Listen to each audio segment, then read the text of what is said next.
सखी जी लखनऊ से। राधे राधे महाराज जी। महाराज जी, साधक के लिए सबसे घातक अपराध कौन सा है जिससे भक्ति नष्ट हो? वैष्णव अपराध, साधु अपराध, इससे बड़ा कोई घातक अपराध नहीं है। यदि संसार में कोई पाप बनता है तो तीर्थों का अवगाहन करने से पाप नष्ट हो जाते हैं।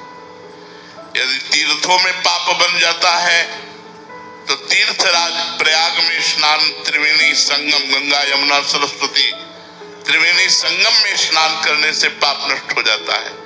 यदि प्रयागराज तीर्थ में पाप बन जाए तो भगवान की दिव्य पुरियां हैं, उनमें दर्शन करने से, वास करने से पाप नष्ट हो जाता है। यदि काशी, कांची, अवंतिकापुरी, द्वारावती आदि जो पुरियां हैं, यदि उनमें पाप बन जाए तो भगवान के परम पावन धाम श्री वृंदावन धाम, भगवान की जो दिव्य लीला स्थलियां हैं, इनकी रज लगाने से, यहाँ आकर के परिक्रमा देने से, यहाँ बैठकर भजन करने से पाप नष्ट हो जाता है। यदि धाम में अपराध बन जाए तो सिर्फ धाम ही नष्ट कर सकता है। ऐसे अगर वैष्णव अपराध बन गया, भक्तन निंदा अति बुरी भूल करे जिन कोय, किए सुकृत बहु जन्म के छिन में डाले खोए। कई जन्मों के पुण्यों को एक क्षण में नष्ट कर दे, वो होता साधु अपराध। अगर किसी साधु को अपमान कर दिया, निंदा कर दी, दिल दुखा दिया, तो वो आपके सारे सुकृतों को भस्म कर देगा और पाप तो नष्ट होने के उपाय है। लेकिन अगर संत अपराध बन जाए, भक्त अपराध बन जाए, तो कुल सहित उसके परिवार को नष्ट कर देता है। साधु अवज्ञा तुरंत भवानी, कर कल्याण अखिल के हानि।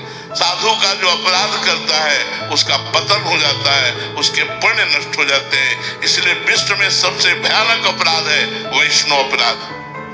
वैष्णव निंदा सुनना, वैष्णव निंदा करना, वैष्णव का दिल दुखा देना, वैष्णव को दंड देना, वैष्णव को मारना पीटना, ये सबसे बड़ा भारी अपराध है। और इस अपराध का मोचन भगवान भी नहीं करते, उसी भक्त के द्वारा हो सकता है। जिस भक्त को सताया वो क्षमा कर दे तो तुम्हारा अपराध क्षमा हो जाएगा, अन्यथा नहीं, फिर भोगना पड़ेगा।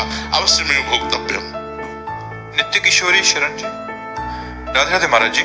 महाराज जी, आपका भी ग्रस्त से ही रिलेटेड प्रश्न है कि कह रहे हैं कि संसार में रहते हुए नौकरी करना पड़ता है महाराज जी, व्यापार करना पड़ता है, तो ऐसे में कई बार संसारिक जनों से भारी प्रतिकूलता भी मिलती है। महाराज जी, ऐसी स्थिति में एक साधक कैसे व्यवहार करे कि अंदर से भगवत भाव करते हुए ऊपर से विरोध या उचित प्रतिरोध करे या फिर पूर्ण शरणागत हो जाए? देखो, जब प्रतिकूलता मिलती है तो हमें दो विचार करने चाहिए।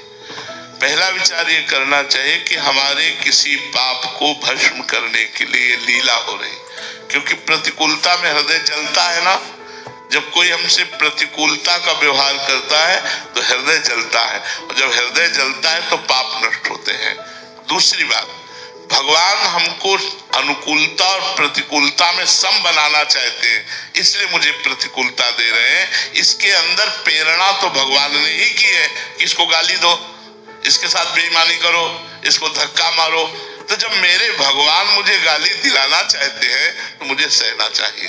मैं भक्त हूँ, मैं सहना।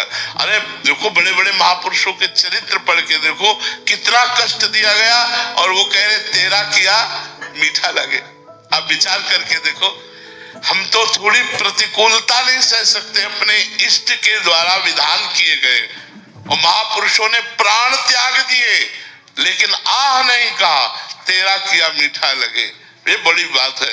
तो हम लोगों को चाहिए कि हम जब कोई प्रतिकूलता दे तो दो भावों को रखें। पहला भाव, मेरा कोई किया हुआ पाप नष्ट हो रहा है, चुपचाप सह जाओ।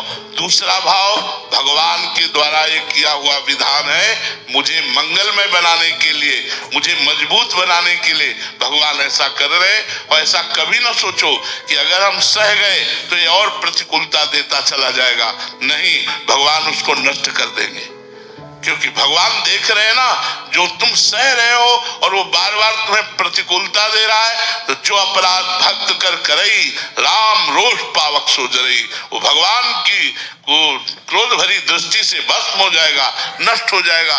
उसका दूसरा रूप है, उसका दूसरा रूप है नष्ट होना।